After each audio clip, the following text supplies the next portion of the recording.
आप सभी का स्वागत है आज के इस लेक्चर में और इस पीवाईक्यू सीरीज में भी। वैसु क्लासेज पे आप सभी की लगातार पीवाईक्यू सीरीज चल रही है। इससे पहले वन शॉट और वन लाइनर सीरीज हो चुकी है। अगर आपने नहीं देखा तो ज़रूर देख लीजिएगा। फाइनली बीटीएससी जेई के लिए ऑफिशियल सिलेबस भी रिलीज हो चुका है। उसकी भी प्रॉपर वीडियो हमने आपको दे दिया है। अगर आपने वो भी नहीं देखा तो वो भी देख लीजिएगा। एंड तक देखिए, काफ़ी सारे बेहतरीन से बेहतरीन सवाल यहाँ पास आने वाले हैं। ठीक है, जैसे जैसे आपका एंगेजमेंट बढ़ रहा है उसी तरीके से क्वेश्चंस के नंबर से भी बढ़ेंगे। तो लाइक शेयर कर दीजिए। चलिए पहला क्वेश्चन की ओर बढ़ रहे हैं। पहला क्वेश्चन है, in an assumption made in the Bligh's creep theory for design of impervious floor for subsurface flow the hydraulic gradient. अब थोड़ा हिंदी में भी इसका क्वेश्चन दिया हुआ है तो ये भी समझ लीजिए। बिलक की विसर्प सिद्धांत में की गई एक धारण के अनुसार उपसतह प्रवाह के लिए अप्रवेशनीय तल के डिजाइन के लिए द्रव्यीय ढाल बताना है आपको। ठीक है, हाइड्रोलिक ग्रेडियंट क्या होगा ये आपको बताना है। ऑप्शंस की ओर बढ़ें। अगर हम ऑप्शंस की ओर बढ़ें तो पहला ऑप्शन आपका है, increase through out the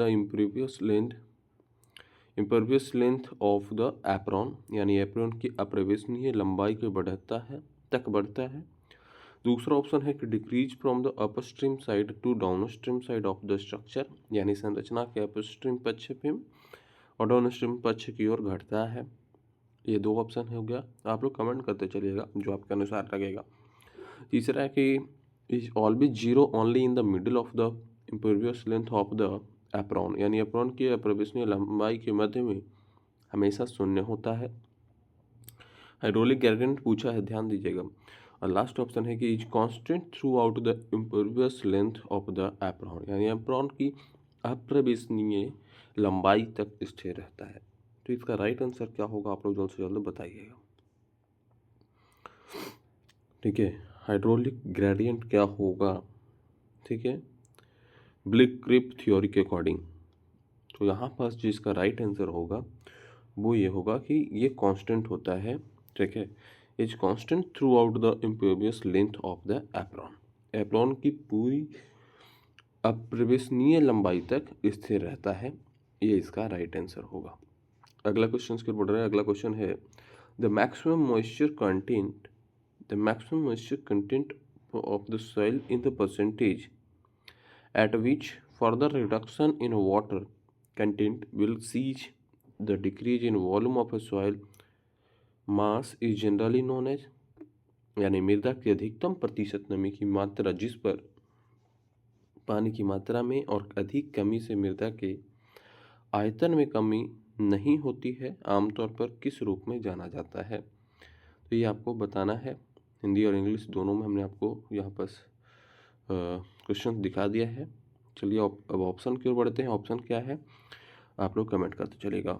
option है कि श्रिंकेज लिमिट संकुचन सीमा कहलाता है, स्वेलिंग लिमिट कहलाता है यानी स्वेलिंग सीमा कहलाता है, कि आपका लिक्विड लिमिट कहलाता है, कि प्लास्टिक लिमिट कहलाता है। ठीक है, प्रीवियस जो लेक्चर आया है उसमें भी हमने आपको प्लास्टिक लिमिट लिक्विड लिमिट क्या होता है उसके बारे में बताया है।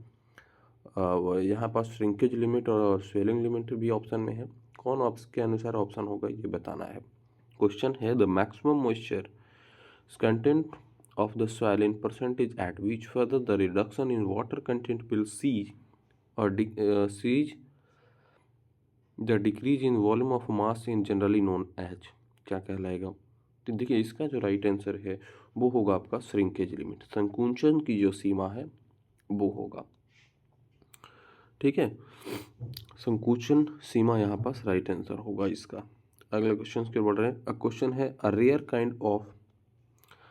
Kind of failure considered in the reinforced concrete design, that is the fracture of the reinforcing steel, can happen with the extremely low amount of reinforcement under। तो ये आपको बताना है।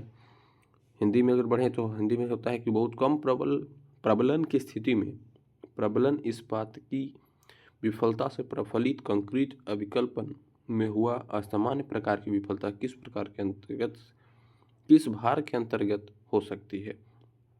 ठीक है, ये आपको बताना है।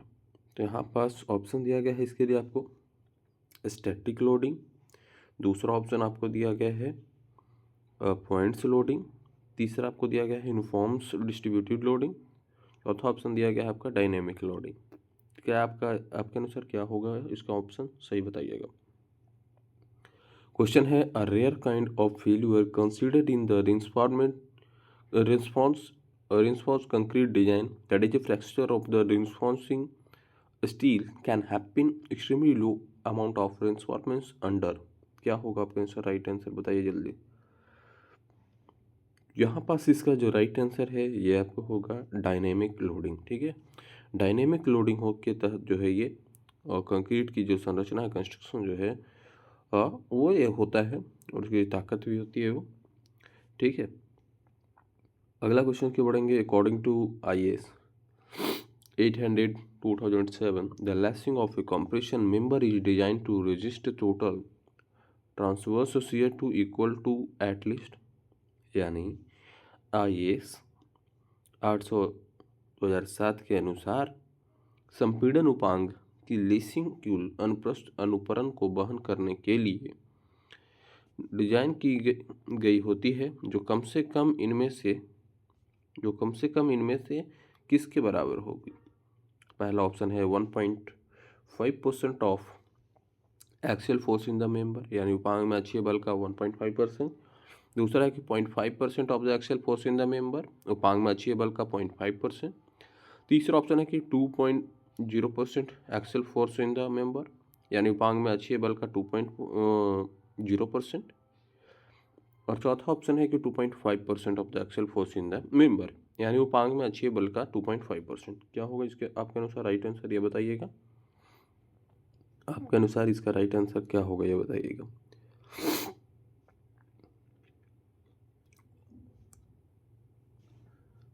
आपके अनुसार इसका राइट आंसर क्या होगा।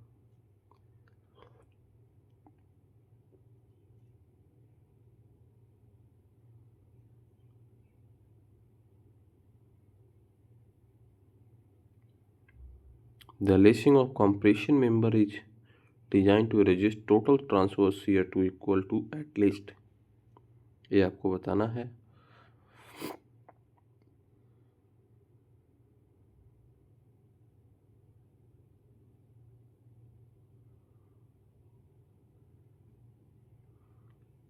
तो यहाँ पास इसका जो राइट आंसर है, देखिए आप लोग कमेंट नहीं कर रहे हैं, इसका जो राइट आंसर है वो होगा 2.5% of the axial force in the member, यानी उपांग में जो अक्षीय बल होता है वो आपका 2.5% होगा। रीजन क्या है कि 2.5 अपॉन में 100 मल्टीप्लाई में आपका होता है एक्सियल फोर्स। ठीक है, एक्सियल फोर्स यहाँ पास ये आपका फॉर्मूला आपने देखा होगा, लेसिंग फोर्स के लिए फॉर्मूला आपका होता है। ठीक है, अगला क्वेश्चन की ओर पढ़ें हम लोग। अगला क्वेश्चन है, the percentage elongation and the reduction in the area of material is usually calculated to measure which property of the material, यानी एक वस्तु में प्रतिशत बढ़ोतरी और क्षेत्रफल में कमी की गणना आमतौर पर वस्तु के कौन से गुणधर्म को मापने के लिए किया जाता है। ऑप्शन की ओर बढ़ेंगे। ऑप्शन है ब्रिटलनेस यानी भंगुरता, दूसरा है आपका कलर, तीसरा है आपका डक्टिलिटी तन्यता, और अगला है आपका टफनेस यानी चिमड़पन। आपके अनुसार राइट आंसर इसका क्या होगा, जल्द से जल्द कमेंट करके बताइएगा। क्वेश्चन अगर देखिए, क्वेश्चन क्या था, क्वेश्चन था कि आपका एक वस्तु में प्रतिशत बढ़ोतरी, इंग्लिश में अगर देखें तो percentage elongation and reduction in the area of material is usually calculated to the measure which property of the material, यानी एक वस्तु में प्रतिशत बढ़ोतरी और क्षेत्रफल में कमी की गणना आमतौर पर वस्तु के कौन से गुणधर्म से की जाती है, मापने के लिए की जाती है। तो इसका जो राइट आंसर होगा वो आपका होता है डक्टिलिटी तन्यता, है ना, उसको कितना खींचा जा सकता है उस पर। डक्टिलिटी, मैलिएबिलिटी, सोनरस, ऐसे कई सारे प्रॉपर्टी होते हैं। तो डक्टिलिटी में क्या है कि पतली तार में उसको कितना खींचा जा सकता है ना, तो उस धर्म को मेजरमेंट के लिए इसका किया जाता है। अगला क्वेश्चन है कि एज पर द IAS 1200 पार्ट 5 1982 while measuring the framework of a building in a general, no deduction shall be made for the opening up to।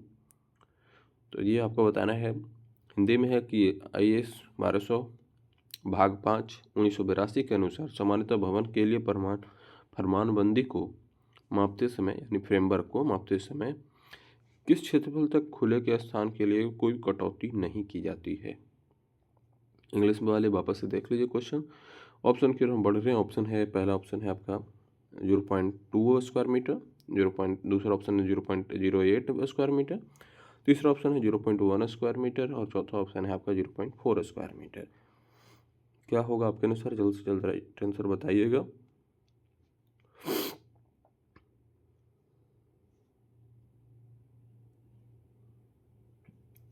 तो इसका जो राइट आंसर होगा कि खुले स्थान के लिए कितना रहता है, कटौती की नहीं की जाती है, तो वो है आपका 0.4 स्क्वायर मीटर।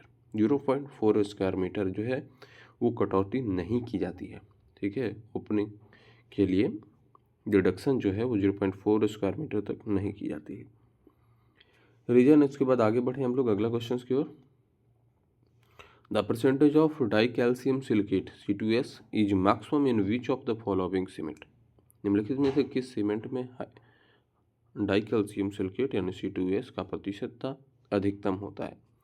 पहला ऑप्शन है ऑर्डिनरी पोर्टलैंड सीमेंट, दूसरा ऑप्शन है रैपिड हार्डनिंग सीमेंट, तीसरा ऑप्शन है लो हीट सीमेंट और चौथा ऑप्शन है सल्फेट रेजिस्टिंग सीमेंट। किसमें आपका मैक्सिमम होता है डाई कैल्शियम सिलिकेट, आपको बताना है।